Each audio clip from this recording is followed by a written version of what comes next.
ரிஷபராசி, ரிஷப லக்னம் எல்லாம் இருக்கு. ஆனா எதுவுமே இல்ல. எல்லாருக்காக ஓடி சம்பாரிச்சேன். இன்னைக்கு என்னோட குழந்தைகளுக்கு எனக்கு சம்பாதிக்கிறதுக்கு ஆள் இல்ல. எல்லாருக்கும் ஹெல்ப் பண்ணுனேன். இன்னைக்கு எனக்கு ஹெல்ப் பண்றதுக்கு ஆள் இல்ல. எல்லாரையும் சுகமா வச்சுக்கிட்டேன். ஆனா இன்னைக்கு நான் கஷ்டப்பட்டுட்டு இருக்கேன். இதுதான் இன்னைக்கு ரிஷபத்தை பொறுத்தவரை நிலைமை. டு பி ஃப்ராங்க் சொன்னோம்னா, மத்தவங்களுக்காகவே வாழ்ந்து வாழ்ந்து வாழ்ந்து போன ராசின்னு சொல்லலாம். அடுத்தவங்க என்ன நினைப்பாங்க? அடுத்தவங்களுக்கு ஹெல்ப் பண்ணணும். நம்ம அம்மா எப்படி இருக்கணும்? நம்ம அப்பா எப்படி இருக்கணும்? எல்லாருமே வசதியா வாழணும். இந்த ரிஷபத்தை பொறுத்தவரையும் பெரிய ஹை பாயிண்ட் என்னன்னு கேட்டிங்கன்னா, தன்னுடைய மனைவியா இருக்கட்டும், கணவரா இருக்கட்டும், அந்த ரிஷபராசியில பிறந்த ஆண்கள், பெண்கள் எப்படி இருப்பாங்கன்னா, சொகுசா இருக்கணும். எந்த ஒரு கஷ்டமும் வாழ்க்கையில அவங்க பண்ணக்கூடாது. அப்படிங்கிறதுக்காகவே இவங்க நெறைய கஷ்டப்படுவாங்க. அடுத்தவங்களுக்காக கஷ்டப்படக்கூடிய ராசி. அதுதான் மெயின் கான்செப்ட். தனக்கு ஏதாவது தேவைன்னா தெரியவே தெரியாது. தனக்கு ஒண்ணு வாங்கிக்கிறேன்னா கணக்கு பார்ப்பாங்க. அடுத்தவங்களுக்கு ஒண்ணு யோசிக்காம கடன் வாங்கி செலவு பண்ணக்கூடிய ராசி. அம்மாவ எவ்வளோ கஷ்டப்பட்டாலும் சரி, நான் உன்னைய காப்பாத்திறேன்னு ஒரு ஹோப் அப்படிங்கிறது வந்து பார்த்தீங்கன்னா, இந்த ராசிய பொறுத்தவரை அதிகமா இருக்கு. இவங்க வாடகை வீட்ல வசிச்சாலும், அவங்கள சொந்த வீட்ல இருக்க வைப்பாங்க. தன்னுடைய மகன, மகள எல்லாரையுமே நல்லா பார்த்துக்கக்கூடிய ராசி. ரொம்ப சொல்லணும்னா, எதார்த்த தன்மை அதிகமுடைய ராசி. அதனாலேயே நெறைய ஏமாற்றங்கள். இன்னைக்கெல்லாம் சந்தோஷம் இருக்கு, அனுபவிக்க முடியல. புத்தி இருக்கு, பயன்படுத்த முடியல. சாமர்த்தியத்துல ஜெயிக்க முடியல. காசு தங்காம இன்னைக்கு கஷ்டப்பட்டுட்டு இருக்கேன். எல்லாரையும் இன்னைக்கு நான் இதுக்காக தான் பண்ணுனேன், அதுக்காக தான் பண்ணுனேன்னு புரிய வச்சுட்டு இருக்கீங்க. அதுதான் இன்னைக்கு பெரிய விஷயமாக ரிஷபம் ஃபேஸ் பண்ணிட்டு இருக்கு. குடும்பத்திற்காகவே அர்ப்பணிச்சு வாழ்ந்த உங்கள இன்னைக்கெல்லாம் நீங்க யாருங்க? நீங்க ஒண்ணும் பண்ணலையேங்க எங்கள அப்படி. அப்படிங்கிற மாதிரி அது யாரா இருந்தாட்டும் சரி, திருமண வாழ்க்கையில இருந்தாலும் சரி, நீங்க காதல் ரிலேஷன்ஷிப்ல இருந்தாலும் சரி, அம்மா, அப்பா கூட ஒரு ஃபைட்டா இருந்தாலும் சரி, எல்லாத்தையுமே ஒரே மாதிரி பார்க்கக்கூடிய ஒரு சூழ்நிலை. எல்லா மாரி தான் நீயும் எனக்கு அப்படிங்கிற மாதிரி ஒரு வார்த்தையில சொல்லி காயப்படுத்திட்டு நெறைய விஷயங்கள் காயத்துல போயிட்டே இருக்கா அப்படின்னு கேட்டிங்கன்னா, எஸ் ரிஷபத்த பொறுத்தவரையும் அப்படிதான் போயிட்டு இருக்கு. நம்ம ஒரு ஜாதகத்த பார்த்து அவங்க கிட்ட கிளியரா சொன்னோம். ஃபர்ஸ்ட் மேரேஜ் லைஃப் நெறைய ஃபெயிலியர் ஆயிருக்கு. உங்களுக்கு நெறைய கஷ்டங்கள குடுத்துருக்கு. நீங்க செகண்ட் மேரேஜ் லைஃப் போறீங்க. ரொம்ப கவனமா இருக்கணும். நீங்க ரொம்ப சாஃப்ட்டான பெர்சனாலிட்டீஸ் அப்படிங்கிறனால, இந்த மாதிரி ஒரு பெண் அவர் வந்து ஏற்கனவே ஒரு பொண்ண லவ் பண்ணிட்டாரு. அத நம்ம கண்டுபிடிச்சு நம்ம கிட்ட சொன்னோம். நீங்க 2வது திருமணம் காதலிச்சு தான் கல்யாணம் பண்ற மாதிரி இருக்குது. அந்த பொண்ணு இந்த மாதிரி எல்லாம் இருக்கிறதுக்கு வாய்ப்பு இருக்குது அப்படின்னு சொன்னா, ஆமா மேடம். ஏன்னா அவர் முதல் திருமணத்திலே ஃபெயிலியர் ஆகும்போது நம்ம கிட்ட பார்த்தாரு. அப்ப சொன்ன இந்த 2வது திருமணமும் உங்களுக்கு நெறைய ஃபெயிலியர குடுக்கறதுக்கு காத்துட்டு இருக்கு அப்படிங்கிற மாரி சொன்னோம். கிட்டத்தட்ட அந்த பொண்ணுக்கும் எனக்கும் எல்லாமே புடிச்சு போயிடுச்சு. நானும் குழந்தை வேணாங்கிறேன், அந்த பொண்ணும் குழந்தை வேண்டாங்குது. எங்களுக்குள்ள நெறைய ஒற்று போகுது. நான் வந்து 40 வயது ஆகுது. அந்த பொண்ணு வந்து பார்த்தீங்கன்னா, கிட்டத்தட்ட இன்னைக்கு 32 வயது ஆகுது. எங்களுக்குள்ள நெறைய வந்து காம்ப்ரமைஸ் ஆகுது. நான் கல்யாணத்துக்கு ப்ரொசீட் பண்றேன். அப்படியா? சரி ப்ரொசீட் பண்ணுங்க. சரி பார்த்துக்கலாம் அப்படிங்கிற மாதிரி சொல்லியிருந்தோம். ஏன்னா, பிரசன்ன வந்து ஸ்ட்ராங்கா இண்டிகேட் பண்ணுச்சு. அவர் அந்த விஷயத்துக்கு பண்ணியே தான் தீருவாரு அப்படிங்கிற மாதிரி. இன்னைக்கு அவர் ஃபோன் பண்ணி, மேடம் என்ன ஆச்சுன்னே தெரியல. கிட்டத்தட்ட 3 மாசம் ஆச்சு. அந்த பொண்ணு நான் நல்லா பழகி 5 வருஷமா என்கூட பேசிட்டு இருந்த பொண்ணு இன்னைக்கு வேண்டாம் அப்படின்னு ஒரே வார்த்தை தான். இதெல்லாம் செட் ஆகாது. யோசிச்சு சொல்றேன் அப்படின்னு சொல்லிட்டு, திருப்பூர் வந்துருச்சுங்க மேடம். நான் என்ன பண்றதுன்னு எனக்கு தெரியல அப்படிங்கிற அளவுக்கு இன்னைக்கு வெளிநாட்டுல உட்கார்ந்து அவர் நம்மகிட்ட பேசுறாரு. அப்ப அந்த பொண்ணு சொல்லாம கொள்ளாம தன்னுடைய ஊருக்கு வந்துருச்சு அப்படிங்கிறது நிதர்சனமான உண்மை. இது என்ன மேடம் அடுத்தது பண்ணலாம்? இது எந்த அளவுக்கு முடியும்? நீங்க சொன்னீங்க ஆல்ரெடி இந்த மாதிரி தான் இருக்கும். ஏன்னா அந்த பொண்ணுடைய பிளான்டரி கன்ஜெக்ஷன் எல்லாமுமே வந்து ஆஃப்டர் மேரேஜ்க்கு அப்புறம் தான் இந்த விஷயங்கள்லாம் தெரிய வரும் அப்படிங்கிற மாதிரியான விஷயங்கள நம்ம முன்னெச்சரிக்கையா சொன்னோம். அவர் கேட்கவே இல்ல. இந்த ப்ராப்ளத்த ஃபேஸ் பண்ணிட்டு இன்னைக்கு எப்போடா இந்த பிரச்சனை முடியும், சால்வ் ஆகும் அப்படிங்கிற மாதிரி நம்ம கிட்ட வந்தாரு.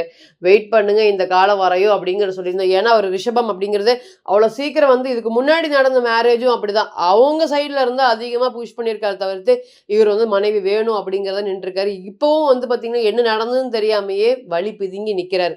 அதனால தான் இன்னைக்கு நம்ம ரிஷபத்தை பொறுத்தவரையும் தைரியமா சொல்லலாம். திருமண வாழ்க்கை அப்படின்னா ரிஷபம் காப்பாற்ற போராடுங்க. ஒரு தொழில்னா ரொம்ப காப்பாற்ற போராடும். ரொம்ப சாஃப்டான பர்சனாலிட்டிஸ். அதட்டி பேசுனீங்கன்னாவே பயந்துருவாங்க. அங்க செவ்வாய் இருந்துச்சுன்னா அவங்க வேற மாதிரி தைரியமா இருப்பாங்க. இதுவே ராகு இருந்துன்னா அவங்க சுற்றியுமே வேற மாதிரி இருப்பாங்க. கேது இருந்தாலும் பலன்கள் நிச்சயமா மாறுபடும். வெறும் சந்திரனுக்கு மட்டும் தான் இன்னைக்கு நம்ம சொல்லிட்டு இருக்கிறோம். நிறைய விஷயங்கள் வந்து பார்த்தீங்கன்னா, கிட்டத்தட்ட இந்த டைம் வரை வெயிட் பண்ணுங்க. அவங்க திரும்பி உங்கள புரிஞ்சுட்டு வர்றதுக்கு வாய்ப்புகள் இருக்கு அப்படின்னு சொல்லியிருந்தோம். அதே மாதிரி இன்னைக்கு ஃபோன் பண்ணாரு, மேடம் திரும்பி வந்துட்டாங்க.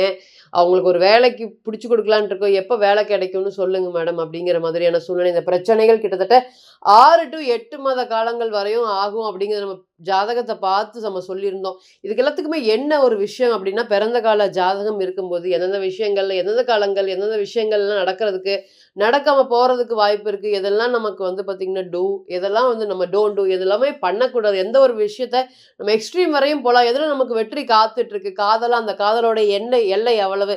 கல்யாணமா அந்த கல்யாணத்தோட மகிழ்ச்சி, சந்தோஷம் எவ்வளவு? இதுக்கு எல்லாத்துக்குமே பிறந்த கால ஜாதகம் மட்டுமே தான் பதில் சொல்றதுக்கு கடமைப்பட்டிருக்குன்னு நீங்க மறந்துடக்கூடாது. நம்ம சொல்லக்கூடிய எல்லா கோச்சார பலன்களும் கிட்டத்தட்ட 20 to 30% மட்டுமே பொருந்தும். அதுவுமே பிறந்த கால ஜாதகத்துல உங்களுக்கு அந்த கிரகம் எங்கேயும் இல்ல. அந்த சொல்லக்கூடிய இடத்துல எந்த இடத்துலயும் கிரகம் இல்லாத பட்சத்துல தான் இது பொருந்தி வரும்ங்கிறத மறந்துடக்கூடாது. ரிஷப ராசி ரொம்பவே நம்ம சொன்ன மாரி சூப்பரான ராசிக்கு இன்னைக்கு குரு பார்வையில சூரியன் இருக்கக்கூடிய சிவராஜ யோகம் என்ன மாதிரியான பலன்கள குடுக்க போகுது பிப்ரவரி 15ஆம் தேதிக்கு மேல இந்த குருவின் பார்வையில, அதாவது வக்ரம் பெற்ற குருவின் பார்வையில சூரியன் பயணிக்கிறது. இந்த ரிஷபத்தை பொறுத்தவரையும் சூரியன் யோகாதிபதி தான். சூரியன் நல்லா இருந்தா மட்டும் தான் எல்லாமே. நம்ம புதனை மட்டும் பேசிட்டு இருக்கிறோம். சூரியன் நல்லா இருக்கணும். இருந்தா தான் வந்து நம்மளுடைய சுகத்தோடைய வாழக்கூடிய சிச்சுவேஷன் எப்பவுமே வந்து ஒரு பாசிட்டிவ் அப்படிங்கிறது இந்த சூரியன் கிட்ட தான் அதிகமா இருக்குது. நமக்கு ஹோப் அப்படிங்கிறது அதிகமா இருக்கு. நான் கல்யாணம் பண்றேன் ஆனாலும் சுகமா வாழ்றேனா இல்லையா? இதுக்கு எல்லாத்துக்குமே வந்து பாத்தீங்கன்னா சூரியன் தான் பதில் சொல்லுவார். ஏன்னா சுகஸ்தானாதிபதி. அப்போ ஒரு விஷயம் பண்றேன் அதனால நமக்கு மகிழ்ச்சியோ சந்தோஷமோ ஏற்படுதுன்னா சூரியன் நிச்சயமாக நல்லா இருக்கணும். நம்ம வெறும் புதனை மட்டும் யோகாதிபதினு நிறைய பேருக்கு புதன் தசை நடந்து அவங்க எதுவுமே வந்து பாத்தீங்கன்னா பலன் கொடுக்கவே இல்லை அப்படின்னு சொல்றவங்க பல பேரை நம்ம பார்த்தோம். நம்ம பார்க்கும் போதே தெரிஞ்சது கிளியர் கட்டா. அதுவுமே புதன் கண்ணிலேயே இருக்கும். தன்னுடைய மூலத்திரிகோண வீட்லயே இருக்கும், இல்லைன்னா மிதுனத்தில் இருக்கும். ஆனா எதுவுமே எனக்கு பிரயோஜனம் பண்ணல. இந்த தசை எனக்கு வந்து பாத்தீங்கன்னா யோகா கொடுக்குன்னு எல்லாம் சொன்னாங்க. ஆனா யோகத்தை கொடுக்கவே இல்லை. ஏன்னா மறைமுகமாக வலுப்பெற்றல. அங்க சூரியன் நல்லா இல்லாத போது இந்த மாதிரியான பிரச்சனைகள் நிச்சயமாக வரும் அப்படிங்கிறத நீங்க மறந்துடக்கூடாது. எதுவுமே வந்து இது எல்லாமே சொல்லக்கூடியது எல்லாமே கோச்சாரம் அப்படிங்கிறது. இன்னைக்கு சூரியனுடைய டிரான்சிட் வந்து பார்த்தீங்கன்னா நல்ல ஒரு யோகஸ்தானத்தில் இருக்கிறனால இந்த குருவின் பார்வையில் சூரியன் இருக்கிறனால முதல்ல பெரிய வெற்றிகள் யாருக்கு காத்துட்டு இருக்கு அப்படின்னு கேட்டிங்கன்னா ரிஷபத்துக்கு தான். நிறைய நம்பிக்கை துரோகங்கள், நிறைய விஷயங்கள நம்பிக்கை இதுதான் அப்படின்னு 10 நிமிஷம் பேசுனா அந்த நம்பிக்கை துரோகங்களை 8 பேர் வந்து பார்த்தீங்கன்னா நம்பிக்கை துரோகங்கள் பற்றியே தான் பேசுகிறாங்க. அது ஃப்ரெண்டாக இருந்தாங்க மேடம் இந்த மாதிரி ஆயிடுச்சு அப்படிங்கிற சொல்லாத ஆட்களே இல்லை. கிட்டத்தட்ட இன்னைக்கு நம்பிக்கை துரோகம் பணம் சார்ந்து பொருளாதாரம் சார்ந்து கடுமையாக பாதிப்படைஞ்சிருக்கு. அந்த பாதிப்பு என்ன? அவங்களுக்கு எல்லாமே பிறந்த கால ஜாதகத்தில் கர்மஸ்தானம் தொடர்பு பெற்று தசாபுத்தி நடந்து நம்ம கர்மஸ்தானம் பெற்று தசாபுத்தி நடக்குது. ஸோ கர்ம காரியங்கள் செய்யக்கூடிய அளவுக்கு நமக்கு வந்து மன மகிழ்ச்சி குறைய போகுது அப்படின்னு சொல்லியிருந்தோம். அது எல்லாமே நிறைய ஜாதகத்தில் வந்து பார்த்தீங்கன்னா ஆமாம் இது எல்லாமே எனக்கு வந்து நடந்திருக்கு அப்படின்னு சொன்னவங்க தான் ரொம்ப பேர் அதிகம். இதனால இனி வரக்கூடிய காலங்களில் வந்து இந்த கர்மஸ்தானத்தோடைய தொடர்பு சூரியன் தாண்டி போயிட்டார். அதனால மன அழுத்தமும் மன ஸ்ட்ரெஸ்ஸும் திடீர் கோபங்கள் இதெல்லாம் படிப்படியாக குறையும். கடந்த கால துரோகத்தை நினச்சி எந்த ஒரு முடிவும் எடுக்காமல் சிரமப்பட்டுட்டு இருக்கீங்க, அதுவும் நெகட்டிவாக போயிருமா அப்படிங்கிற மாதிரியான வருத்தத்தில் இருக்கவங்களுக்கு இனி வரக்கூடிய காலங்கள் அது எல்லாமே மாறப்போகுது. எடுக்கக்கூடிய முயற்சிகள் வெற்றிகள் பலனளிக்க போகுது. தொழில் சார்ந்து நிறைய கஷ்டம். ரிஷபத்தை பொறுத்தவரை ஏமாற்ற தெரியாதல்ல, அதனாலேயே தொழிலில் ஒரு ஏமாற்றங்கள் அப்படிங்கிறது அதிகமாக சந்திச்சது. எப்பவுமே தைரியமாக இருக்கணும். அல்லது பேசக்கூடிய விஷயத்தில் தொழில் ஸ்தானாதிபதி நல்லா இருந்தாலும் ராசியாதிபதி ராசியில் இருக்கக்கூடிய கிரகம் நல்லா இருக்கணும். அப்போ தான் தொழிலை நம்ம திறமையை நடத்த முடியும். அதனால் இந்த ரிஷப ராசியை பொறுத்தவரை யதார்த்தமாக எல்லாரும் மாதிரி இவங்களும் யதார்த்தமாக இருப்பாங்க. கொடுத்த பணத்தை தொழில் சார்ந்து வெளியே வாங்க முடியாதல போராடக்கூடிய 90% வந்து பார்த்திங்கன்னா ரிஷபராசி அடித்து சொல்லலாம். ஏன்னா ஹார்ஷாக பேசினாவே பயந்துருவாங்க. அந்த அளவுக்கு வந்து பார்த்திங்கன்னா ரிஷபம் சாஃப்ட்னஸ். அப்போ இவங்கெல்லாம் பணம் கொடுத்தா வெளியே வாங்க முடியுமான்னு கேட்டிங்கன்னா முடியவே முடியாது. அதனால தான் இன்றைக்கி காசு தங்காமல் கஷ்டம் அப்படிங்கிற பாயிண்ட்டு நம்ம சொல்லியிருந்தோம். மனசில் பட்டதை வெளிப்படையாக சொல்கிறதுனால வாழ்க்கையில் பல பிரச்சனைகள் அது எல்லாமே இனி வரக்கூடிய காலங்களில் குறையும். சிறிய வாக்குவாதம் எல்லாம் பெரிய வாக்குவாதமாக நிறைய பிரச்சனைகள் இருந்திருக்கு. அது எல்லாமே மாறப்போகுது. ஏமாற்றங்கள் வழியை கடந்து புதுசாக ஒரு வீடு இடம் சார்ந்த ஒரு யோகங்களை ஏற்படுத்தி கொடுக்கக்கூடிய காலங்கள். ரொம்ப வருஷமாக நாங்கள் இருந்துட்டோம், ஒரு வீடு கட்டிட்டு நாங்கள் கல்யாணம் பண்ணலான் இருக்கோம். அந்த கல்யாணம் சார்ந்த விஷயத்தில் இருக்கக்கூடிய பிரச்சனைகள்லாம் சால்வ் ஆகக்கூடிய சூழ்நிலை வருமா, வீடு கட்டிடுவோமா, இடம் வாங்கிடுவோமா, இந்த கேள்வியான கேள்விகளுக்கு எஸ் நிச்சயமாக பாசிட்டிவ். அதே போல் சுகஸ்தானாதிபதி சந்தோஷம் பண்ணிட்டு இருக்கேன், கல்யாணத்துக்கு பண்ணியிருக்கேன், ஆனால் சுகத்தில் வந்து நான் இல்லை, சுகமாக நான் இல்லை, மகிழ்ச்சியாக இல்லை, ஏதோ இழந்ததை போல இருக்கேன் அப்படின்னு சொல்லக்கூடியவங்க, திருமணம் சார்ந்து பிரச்சனை நிறைய சந்திக்கிறவங்களுக்கு எல்லாத்துக்குமே இனி வரக்கூடிய காலங்கள் நல்ல ஒரு ஸ்மூத்தான மேரேஜ் லைஃப் அப்படிங்கிறது இருக்கும்.